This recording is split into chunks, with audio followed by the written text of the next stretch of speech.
અમારી સૌરાષ્ટ્રના સંસ્કાર ન્યૂઝ ચેનલને લાઈક કરો, કોમેન્ટ કરો, સબસ્ક્રાઇબ કરો અને જોતા રહો પળે પળના સમાચાર। શિક્ષણ માટેની લગન અને શીખવાની ઈચ્છા હોય તો ઉંમર ક્યારેય આડેધડ નથી આવતી, તેનું જીવંત ઉદાહરણ જોવા મળ્યું છે।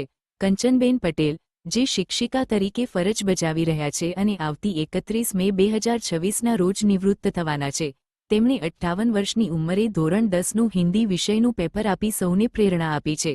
નિવૃત્તિની નજીક હોવા છતાં શિક્ષણ પ્રત્યેનો તેમનો ઉત્સાહ અને ભાષા પ્રત્યેનો લગાવ ખરેખર પ્રશંસનીય છે। કંચનબેન પટેલે પોતાના આ પગલાં દ્વારા વિદ્યાર્થીઓ અને સમગ્ર સમાજને એક સુંદર સંદેશ આપ્યો છે કે શીખવાની કોઈ ઉંમર નથી અને જ્ઞાન મેળવવાનો પ્રયત્ન જીવનભર ચાલુ રાખવો જોઈએ। તો આવો હવે સાંભળીએ કંચનબેન પટેલના પોતાના શબ્દોમાં તેમનો અનુભવ અને સંદેશ। રાષ્ટ્રભાષા હિન્દી ખૂબ ગમે છે, એટલે એમ થયું કે ઇંગ્લિશ તો બધું પહેલેથી ભણી છું। 9 ધોરણ પછી મારે કંઈ હિન્દી ભણવામાં નહોતું આવતું, એટલે રહી ગયું હતું। તો આ નિવૃત્તિના વર્ષે પણ એમ થયું કે ધોરણ 10માં એક હિન્દી શું કામ નહીં, એટલા માટે અત્યારે પરીક્ષા આપી છે। અને રાષ્ટ્રભાષા તો આપણા દરેક રાજ્યમાં બોલાય છે, એટલે એનું ખૂબ મહત્ત્વ।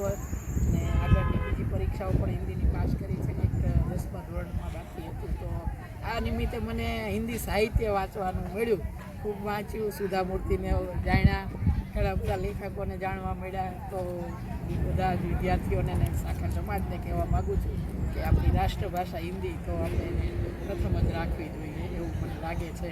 બીજી ભાષાઓ પછી માતૃભાષા, પછી રાષ્ટ્રભાષા, અને ત્યારબાદ બધી ઇંગ્લિશ ને બીજી કોઈ ભાષાઓનો સમાવેશ થઈ શકે। સૌરાષ્ટ્રની ઓળખ જ સત્યની સાથે જ। સૌરાષ્ટ્રના સંસ્કારો ન્યૂઝ।